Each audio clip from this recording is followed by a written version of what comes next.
Yeah, so, when I came into my role as Commissioner of Public Lands, we were coming off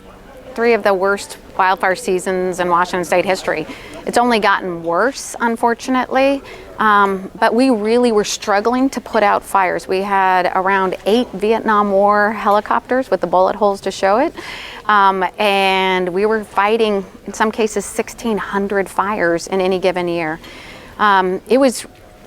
The reality was we knew we needed more resources, more people on the ground, more firefighters, as well as more resources in the air, but we were not going to get more resources as long as we struggled to put fires out quickly. So we did the number one thing we could do as fast as we could do it with no new resources, which was initial attack. The moment there's smoke in the air, we put our aircraft on it and we helped contain the fire as fast as possible and let the firefighters get in and do their job as we moved on to the next fire. Now, that was 2016, 2017. As we now roll forward with the catastrophic fires of 2020, the catastrophic fires of 2021, initial attack has only become more critical, partly because we have so many fires happening throughout Washington State for months on end, and because we have so many fires happening in the entire western United States, and there's not enough resources, not enough firefighters or air resources for all the needs that our states are having. So we have rapidly increased our air resources, like in last year in 2021, where we had the worst drought in Washington State's history, where our landscape was bone dry,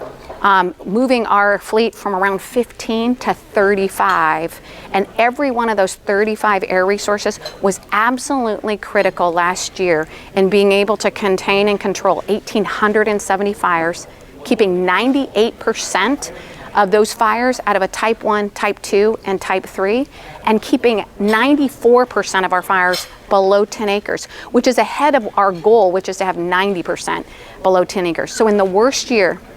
greatest drought, most significant number of fires in Washington State's history,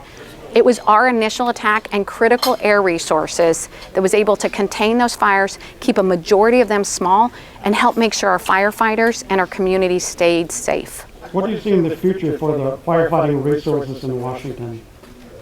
Well, I'm very fortunate that through the unbelievable work of our firefighters on the ground and really changing the trajectory and being able to be far more effective and efficient in putting out our fires and containing them, even as the number grew and the geography got more, as well as our work in forest resiliency and restoring 1.25 million acres of forests in eastern Washington alone, that we now have significant funding from the legislature, $125 million a biennium, to actually be able to invest in wildfire resources, forest restoration, and community resilience. This will enable us to increase the number of air resources we have in our own fleet, modernizing it a bit from the 10